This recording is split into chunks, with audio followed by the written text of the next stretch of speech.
Si tu m'as donné ta vie, je te donne la mienne.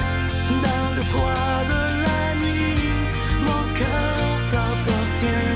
Et quand la tristesse arrive, je sais tu es là, toujours près de moi.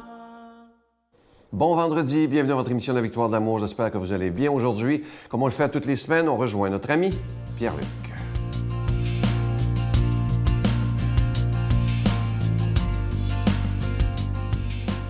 Bon matin à vous, très heureux de vous retrouver ce matin. J'espère que vous avez bien dormi. Et là, si vous nous écoutez en plus là, à cette petite heure du matin, j'espère que vous avez assez dormi. Et je vous parle de ça aujourd'hui, je vous parle du sommeil réparateur, je parle de sommeil en général, de vos nuits. Parce que récemment, je pense que vous allez aimer ça, ce que je veux dire là, mais souvent, moi, je demande à mes amis comment ça va, puis on se débarrasse de notre comment ça va, hein? On s'entend que comment ça va bien toi? C'est pas tout le monde. Mais quand je demande à mes amis comment ça va, et là, je sens qu'ils me répondent, ils savent très bien qu'ils veulent pas juste une réponse mécanique, là, ils veulent la vraie. Je remplace quasiment à cette heure le comment ça va par t'as-tu une bonne nuit? As-tu une bonne nuit de sommeil? Surtout que moi, mes amis ont près mon âge. Ils ont des enfants un peu jeunes. Les nuits sont assez courtes, voire un peu complexes des fois, avec des réveils d'enfants. Là. Et ça paraît dans leur long visage du matin. Mais je trouve que le sommeil, c'est un tableau indicateur très fort. Très fort. Tableau indicateur très fort dans notre tableau de bord de vie. Là. C'est un témoin lumineux qui apparaît dans notre tableau de bord de vie. Assez important, là.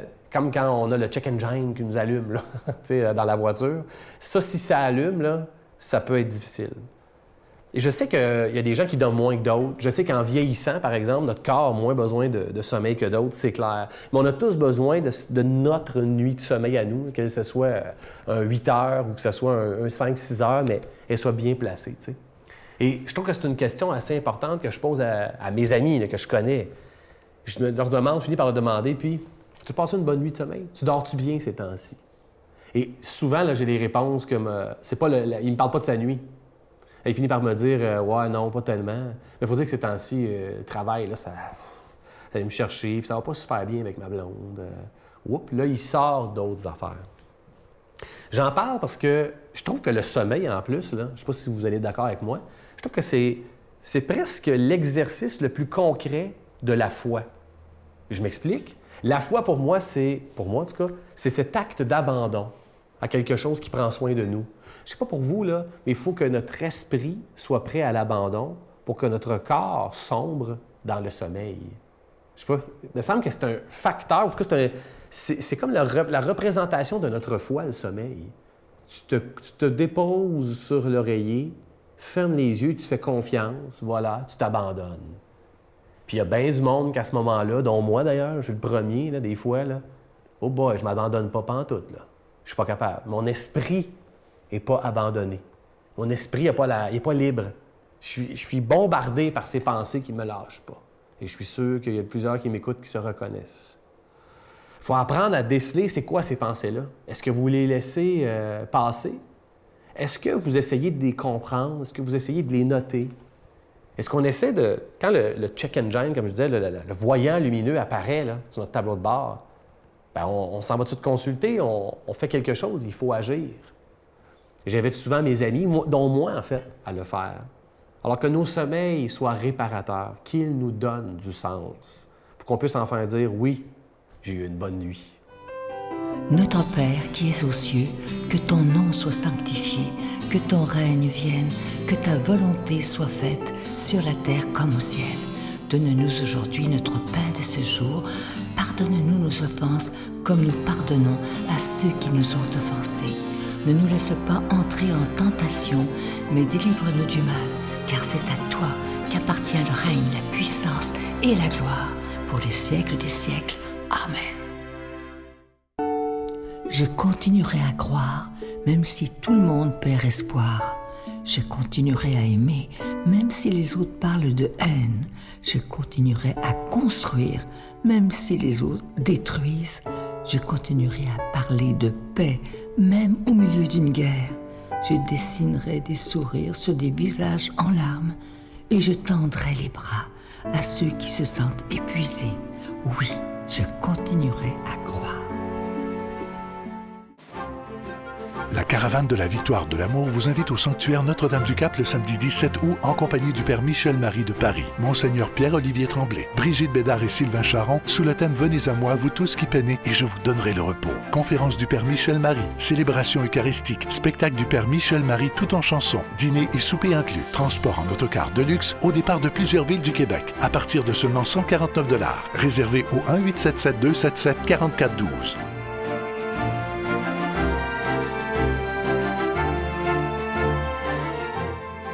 Je prends quelques instants pour solliciter votre aide pour le ministère de la Victoire de l'Amour. Comme c'est le mois de juillet, le mois d'été, c'est des mois toujours beaucoup plus difficiles. Alors, il n'y aura pas de cadeau du mois.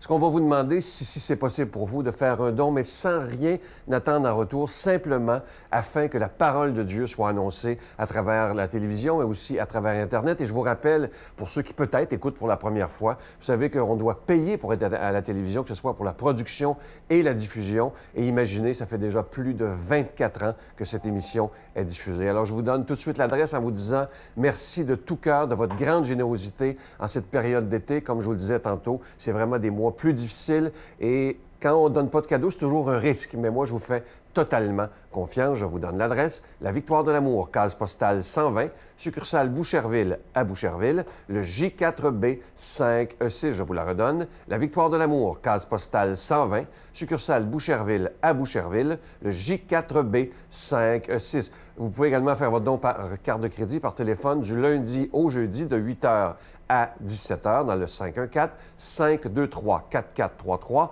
523-4433 ou sans frais le 1-888-811-9291, 1-888-811-9291 et aussi sur notre site Internet. Vous savez que c'est une façon très rapide et très sécuritaire de faire votre don. C'est le www.lavictoiredelamour.org. Alors, merci d'avance, de tout cœur, de votre grande générosité, même s'il n'y a pas de cadeau du mois, parce que le plus beau cadeau qu'on peut vous faire, c'est d'avoir cette émission depuis 24 ans, 7 jours par semaine. Merci de tout cœur.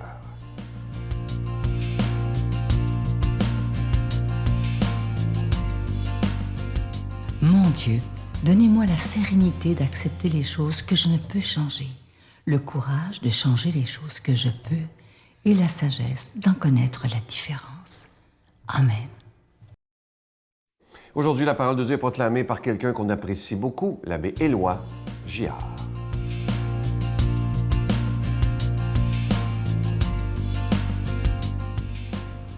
Bon matin, chers amis. Ah, 5 juillet, ça sent les vacances, hein? Tout le monde a hâte. Il y en a peut-être qui ont déjà commencé, sûrement même. Et on vous les souhaite très profitables. Et évidemment, ça a l'air un peu ringard de dire, pas question de mettre de côté pour autant la parole de Dieu. Mais c'est vraiment le cas, parce qu'aujourd'hui, Matthieu, dans son appel vocationnel, a plein de choses à nous faire réfléchir, à nous laisser porter pendant les vacances. Alors on y va, on est dans l'évangile de Matthieu, justement. Jésus, sortant de Capharnaüm, vit un homme du nom de Matthieu, assis à son bureau de collecteur d'impôts. Il lui dit « Suis-moi ». L'homme se leva et le suivit. Comme Jésus était à table à la maison, voici que beaucoup de publicains, c'est-à-dire des collecteurs d'impôts, et beaucoup de pécheurs vinrent prendre place avec lui et ses disciples. Voyant cela, les pharisiens disaient à ses disciples, « Pourquoi votre maître mange-t-il avec les publicains et les pécheurs? » Jésus, qui avait entendu, déclara, « Ce ne sont pas les gens bien portants qui ont besoin du médecin, mais les malades. Allez apprendre ce que signifie « Je veux la miséricorde, non le sacrifice. » En effet, je ne suis pas venu appeler des justes, mais des pécheurs. Un des tableaux les plus célèbres de toute la Renaissance, c'est probablement un tableau d'un peintre italien qui s'appelle Il Caravaggio, le Caravage en français. Tous les passionnés d'art connaissent le Caravage et on a tout un petit coin dans notre cœur dans lequel on l'aime tellement. Parce que le Caravage a le tour de présenter ses sujets d'une manière originale et pénétrante en même temps. Caravage, dans la vocation de Saint Matthieu, un tableau qui est à l'église Saint-Louis des Français à Rome, que je n'ai jamais vu d'ailleurs, en vrai, mais sur des photos souvent, dans des albums, Caravage présente Matthieu qui est assis à la table, à sa table de collecteur avec 2-3 autres personnes, et il y a Jésus de côté qui le pointe du doigt comme ça, ce qui veut dire « suis-moi ». Et là, il y a Matthieu qui fait « moi ». Ça se peut pas. L'homme le plus pourri et le plus détesté du milieu, c'est impossible, voyons donc. Je vous rappelle ce qu'étaient les collecteurs d'impôts à l'époque. Bon, quand on arrivait dans un milieu, quand les Romains arrivaient dans un milieu, ils mettaient le poste de collecteur d'impôts aux enchères. Hein. Je vous rappelle, on disait par exemple, on était à Capharnaüm, là, supposons qu'on disait, là, je donne un chiffre tout à fait fictif en dollars, les Romains disaient ici, on veut recueillir 150 $ d'impôts pour l'année. Alors ils mettaient le poste aux enchères. Qui va nous donner 150 $? Bon, il y en a un qui disait moi, puis qui nous donne plus? 155, 160, personne davantage. Bon, alors celui qui avait dit 160 avait le poste, voilà. Et là, il devait s'arranger pour ramasser ce montant-là, et plus pour pouvoir vivre de ça, s'en mettre dans les poches. Alors, supposons que j'arrivais chez vous, j'étais le collecteur d'impôts. Vous avez 2-3 enfants, bon, vous n'êtes pas riche, loin du tout. Là, je regardais ça, je disais, vous me devez 15 $ d'impôts.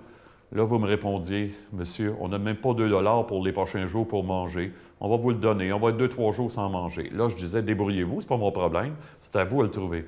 Et vous savez que si vous n'étiez pas capable de me donner le montant, j'avais le droit de vous arracher un enfant pour le vendre comme esclave, me payer 2 enfants. C'est comme ça que ça marchait. C'est comme ça que les grandes réalisations des Romains, c'est là qu'on a trouvé les fonds. Hein? On pouvait vendre des enfants, même la femme, même l'homme, s'il fallait.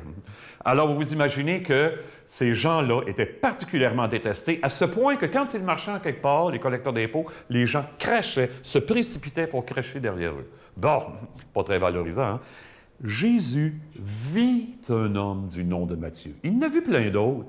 Pourquoi l'Évangile dit « il vit » ? Vous vous souvenez dans l'Évangile de Jean, à la fin, quand Jean entre dans le tombeau de Jésus, puis Jésus n'est pas là, l'Évangile dit « il vit et il crut ». Ça veut dire il a compris, au-delà de voir de ses yeux, il a compris.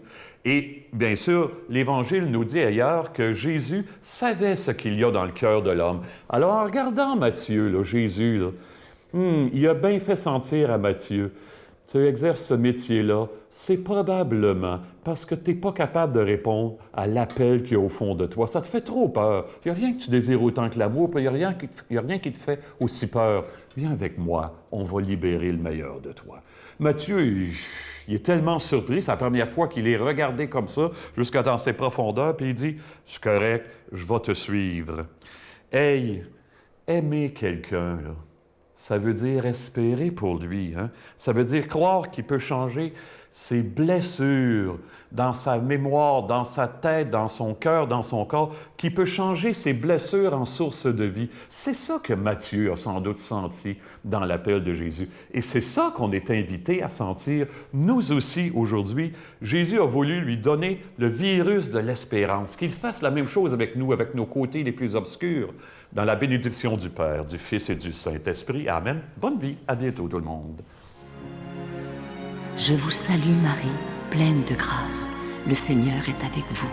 Vous êtes bénie entre toutes les femmes, et Jésus, le fruit de vos entrailles, est béni. Sainte Marie, Mère de Dieu, priez pour nous pauvres pécheurs, maintenant et à l'heure de notre mort. Amen.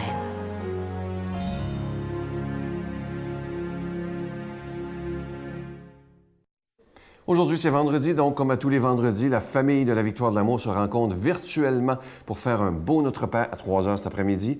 Un Je vous salue Marie et un Gloire soit au Père. Je vous invite à ne pas manquer l'émission de dimanche. Une émission avec beaucoup d'émotions. Je rencontre avec beaucoup de joie Diane Gauthier et son mari Alain qui vivent de grandes épreuves. Elle a eu un cancer, si vous saviez, épouvantable. Elle a passé à travers. Et lui a un cancer très virulent. Mais vous allez voir l'espérance et surtout l'amour d'un couple devant l'épreuve. Bye-bye.